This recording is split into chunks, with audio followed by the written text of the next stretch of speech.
आपने बहुत बार कहानी सुना होगा, अपने फैमिली में भी देखा होगा और अपने फ्रेंड सर्कल में भी देखा होगा। ऐसा सबके साथ होता है, सबके साथ नहीं होता, लेकिन ऐसा बहुत बार हमने ये कहानियाँ देखी हैं, सुनी हैं, लोगों को देखते हुए, लोगों को देखा है, ऐसा होते हुए लोगों के साथ देखा है। बहुत बार ऐसा होता है कि कोई एक पर्सन होता है जो बहुत ही नीचे से ऊपर आ रहा होता है और उसने बहुत अच्छा अपने वेल्थ को बनाया हुआ होता है, अपने अपने वेल्थ हेल्थ को मेंटेन किया हुआ होता है। एक सर्टेन पॉइंट रीच करने के बाद उनकी लाइफ में बहुत ज़्यादा घाटा आ जाता है, या किसी को कोई चीज़ मिला, किसी को कोई अथॉरिटी मिली, किसी को कोई जॉब मिला, किसी को कुछ अच्छा मिला जो उनकी लाइफ को अपलिफ्ट कर रहा था, और एक सर्टेन पॉइंट पे आप देखते हो कि उनकी लाइफ में एक अच्छा सा गिरावट आ जाता है। उनकी लाइफ में सब कुछ जाने लगता है और उनको समझ नहीं आ रहा होता है और मंदिर मंदिर भटक रहे होते हैं। या तो फिर आप ऐसा देख रहे हैं कि बहुत सारे ऐसे लोग हैं, बहुत सारे ऐसे लोग हैं जिनके पास बहुत ज़्यादा पैसा है, पैसों की कोई दिक्कत नहीं है, लेकिन इनको दिक्कत बहुत ज़्यादा है। आप देखेंगे ये लोग बहुत ज़्यादा मंदिर और बाबों के पास घूम रहे हैं। क्यों घूम रहे हैं? किसी न किसी एक परेशानी की वजह से। क्यों है, क्या है, इस बात को हम इस वीडियो में समझेंगे कि ये परेशानी आ कहाँ से रही है और इसका मेन रीज़न क्या है। मैं कोशिश करूँगा कि आप थोड़ा सा इस तथ्य को समझें और इसको अप्लाई करें अपनी लाइफ में, और आपको समझ आएगा कि हाँ, हम भी अपनी लाइफ को बेटर कर सकते हैं। And what is the reason कि हम ये इस पॉइंट पे पहुँच जाते हैं, हम अपनी लाइफ के इस पॉइंट पे पहुँच जाते हैं कि जहाँ पर हम चीज़ों को कंट्रोल नहीं कर पा रहे होते हैं। क्या होता है इसका रीज़न? पहले केस में आते हैं कि अगर आपको आपकी लाइफ में कुछ मिला है, ठीक है, आप एक नॉर्मल मिडिल क्लास फैमिली से बिलोंग करते हो, या फिर जो भी आप एक अपना क्लास ऑफ लाइफ है, आपको कुछ मिला है, आपको एक अच्छी चीज़ मिली है, आपको उसको अचीवमेंट लग रहा है, आपने उसको अचीव किया, आप आगे बढ़े, आपने जॉब किया, आपको आपको सपोज करते हैं, हम एक एग्जांपल लेते हैं, आपको 50,000 की सैलरी मिलती है। आपको ये लगता है कि यार 50,000 की सैलरी मिली है, मेरी लाइफ तो बहुत अच्छी है, कहाँ मैं 10,000 भी नहीं कमा रहा था, मेरी लाइफ में तो कुछ था नहीं, मैं स्टडी कर रहा था, अब मेरे पास बहुत ज़्यादा पैसे आ गए हैं क्योंकि मैं वर्क कर रहा हूँ। अब आपकी लाइफ में कहीं ना कहीं एक प्रेशर भी है कि मुझे शादी करनी है, आपको शादी करनी है, आपकी फैमिली है, आपको फैमिली चलाना है, बच्चे हैं, सब कुछ है। आपने अपनी लाइफ को सेटल कर लिया है 50,000 में, अब यहाँ तक कोई इशू नहीं है। अब क्या होता है, जब आप देखते हैं, ये नेचर का गेम है, ये कोई मेरा अपना थ्योरी नहीं है, ये एक नेचर का गेम है जो कि आप समझेंगे तो आपको रियलाइज करेंगे आप, तो आपको समझ आएगा। अब इस पॉइंट इन लाइफ में अगर आप सेटिस्फाइड है, सेटिस्फाइड इट्स नॉट लाइक कि आप सिर्फ पैसे से सेटिस्फाई हैं, आप सेटिस्फाई हैं अपनी लाइफ से कि हाँ, जो भी है चलता है, जितना भी है। आपने इस चीज़ को ये नहीं बोला कि ये कम है या मैं इससे ज़्यादा बहुत ज़्यादा डिजर्व करता हूँ। ये बोलना सिर्फ लिखावट या किसी से बात करने की बात नहीं हो रही है, ये बात हो रही है कि आपने ये खुद को बोला है कि नहीं।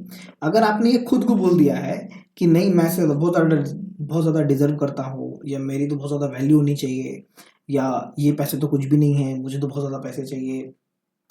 अब आप क्या कर रहे हो, एक नेक्स्ट ट्रैप में जा रहे हो, अब आपको इससे ज़्यादा मिलेगा, अब आपको इससे नेक्स्ट ट्रिप मिलने वाला है, इससे ज़्यादा आपकी प्रमोशन हो सकती है, आपको कहीं से कुछ नया काम मिल सकता है, कुछ ऐसा हो सकता है। अब आपको जैसे इससे ज़्यादा कुछ मिलता है, अब आपको लगता है कि और ज़्यादा मिलना चाहिए। क्यों? क्योंकि नेचर का क्या गेम है, वो आपको ट्रैप करना चाहती है, आपकी लालच को ट्रैप करना चाहती है। तो जैसे जैसे आपकी लालच का ट्रैप बढ़ता है, ठीक है, आप उतना ज़्यादा अनसेटिस्फाइड होते हो, लेकिन आप उसको सेटिस्फैक्शन का नाम देते हो। आपको ये याद नहीं रहता, आप ये भूल जाते हैं कि आप 10,000 वाले थे, आपको 50,000 भी मिला था, तो आपको वहाँ पे अपनी सोच को रोकना था। आपको खुद को अंदर ये बोलना था कि मुझे जो मिला है, या जो मेरे को मेरी जो अर्निंग है, इससे मेरी लाइफ का सूटेबल सब चीज़ है, एंड जो भी है नॉर्मल है, इसमें खुश भी नहीं होना चाहिए, ना ही आपको सैड होना चाहिए। ये बहुत माइन्यूट चीज़ है, जितना आप इसको गहराई से समझेंगे तो आपको समझ आएगा कि अगर आप खुश भी नहीं है और सैड भी नहीं है, तो जो मिडिल पोर्शन है, जो मिडिल जोन है, अगर आप वहाँ पे एक्सेप्टेड है अपने ब्रेन से, ये बात बाहर की नहीं हो रही। हो सकता है आप बाहर बहुत सारी बातें करते हो फिजूल की, जो आपके एरोगेंट नेचर को दिखाता है, लेकिन आपको ये पता है कि आई एक्ट लाइक दिस, लेकिन मेरे अंदर से मुझे कोई लेना देना नहीं है इस पैसे से, ना मुझे कोई इसकी इससे ज़्यादा की नीड है, क्योंकि ये मेरा है ही नहीं। ये अगर ये मेरा होता तो बहुत पहले वो मिल गया होता मुझे, है ना, क्योंकि ये मैंने अर्न किया है, तो ये कृपा है मेरे ऊपर, और मैं इसको इस पर्टिकुलर अमाउंट पे खुश हूँ। लेकिन आपका जो अंदर का लालच, अंदर का ग्रीड है, क्या मुझे बड़ा घर चाहिए, बड़ी चीज़ें चाहिए। अब जैसे ही थर्ड स्टेप में आप आ जाते हो कि आपको लगता है हो रहा है, ऊपर बढ़ रहा है, चाह रहा हूँ बढ़ रहा है, चाहता रही बढ़ रही है, अब वहाँ से आप गिरने वाले हो। आपने ऐसे बहुत सारे लोगों को देखा होगा कि बहुत ऊपर गए, ऊपर गए, ऊपर गए और वहाँ से गिरे। उनकी लाइफ में एक अच्छा सा ड्रॉबैक आया, अच्छा सा डाउनफॉल आया। क्यों आया ऐसा? क्यों? क्योंकि अब उनको नेचर वो सिखाना चाहती है कि अब वापस से अगर आप 50 में आ सके, 10 में आ सके, तो आपको कैसा लग रहा है?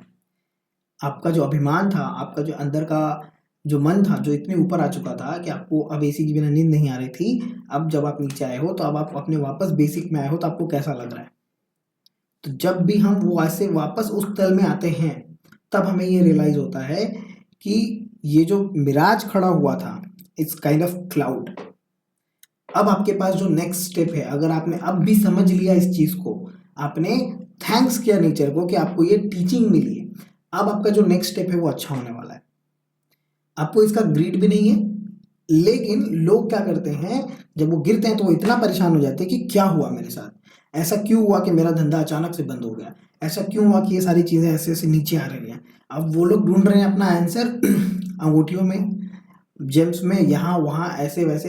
हाँ, चीज़ें हैं, काम करती हैं, समय समय वो एस्ट्रोलॉजिकल पार्ट बिल्कुल अलग होता है, लेकिन मेरे कहने का मतलब है, अगर आप इस चीज़ से सीख पा रहे हो कि आपके नीचे वो डाउनफॉल क्यों आया, और वो ज़रूरी है आना, आप इतनी अच्छे से ग्रोथ करोगे, अब आपका जो 50 है वो 70 होगा, 1 लाख होगा, तो आपको उसका घमंड नहीं होगा, क्योंकि आपने उसको बैलेंस करना सीख लिया है। द मोमेंट आप उसी तड़प में हो, जो तड़प आपको हो रही थी गिरने के बाद, आप वहीं पे हो, आप पूरी लाइफ ऐसे ही बिता दोगे तड़प तड़प कर, और आपके पास कुछ पैसे आएंगे जाएंगे आएंगे जाएंगे, आप अपनी पूरी लाइफ को अनस्टेबल में बिताओगे। लेकिन अगर आपने इस कॉन्सेप्ट को समझ लिया और एक्सेप्ट कर लिया, what ever I have is enough, आप देखेंगे कि आप पिछले जो ग्रोथ, जो जिस मिराज पे गए थे उससे बहुत ऊपर आ चुके हो, लेकिन आपको घमंड भी नहीं है, ना ही आपके अंदर कोई एक पैसे का ईगो है कि मुझे इस पैसे से अब और कुछ चाहिए, और कुछ चाहिए। आ रहा है, आने दीजिए। अगर आप खुश भी नहीं होते, दुखी भी नहीं होते, तो 100% गारंटी है कि आपको वो देता रहेगा नेचर। नेचर इतना देगा कि आप रख नहीं पाओगे, लेकिन आपको ये अंदर एक सहज भाव अंदर लाना पड़ता है कि जो भी है, मुझे इसकी लालच नहीं है कि मुझे और चाहिए और चाहिए।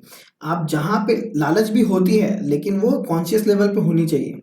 आपको समझ में आना चाहिए कि मैं क्या कर रहा हूँ। जैसे कहते हैं ना कि ध्यान करना क्या होता है, अपने ध्यान में ध्यान देना ही ध्यान करना होता है।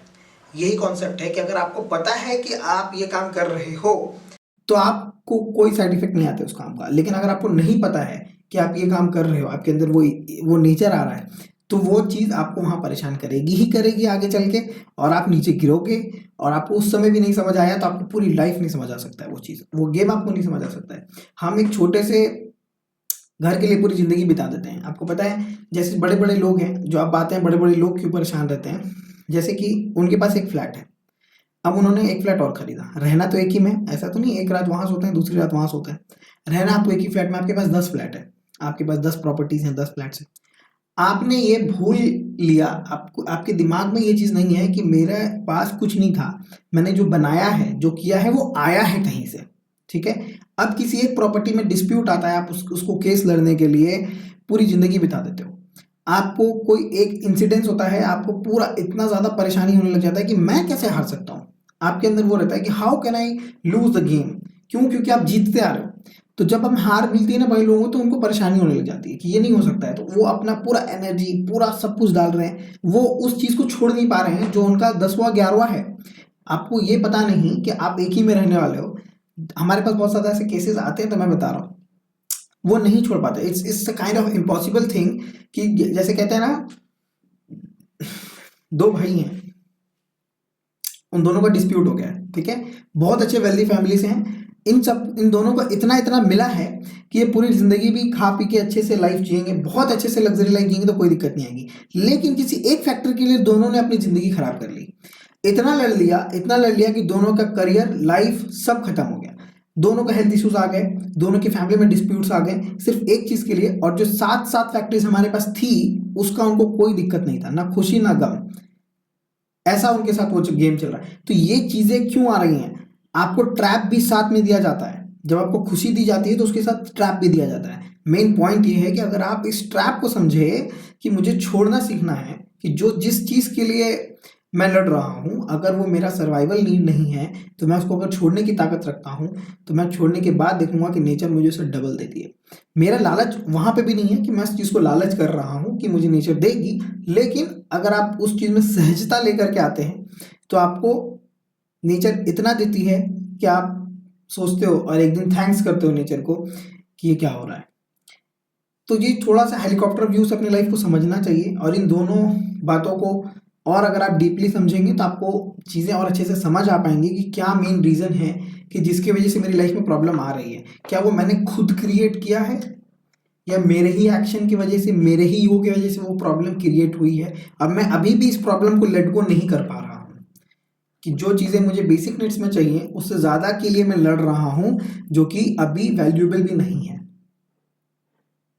ऐसे ही टॉपिक्स में और ज़्यादा डिस्कस करना चाहता हूँ। अगर आपको लगता है आप किसी लाइफ के एस्पेक्ट्स के बारे में बात करना चाहते हैं तो मुझे कमेंट में ज़रूर कीजिए। उस टॉपिक के बारे में बताइए, मैं सेलेक्ट करूँगा और आपके लिए नए-नए वीडियोज़ लेकर के आऊँगा, जिससे कि आप अपनी लाइफ को और अच्छे से बेहतरीन बना पाएँ और हम बात कर पाएँ और हम चीज़ों को अच्छे से बेटर कर पाएँ। धन्यवाद अपना समय देने के लिए। बने रहिए, हम आते हैं फिर से नेक्स्ट वीडियो में।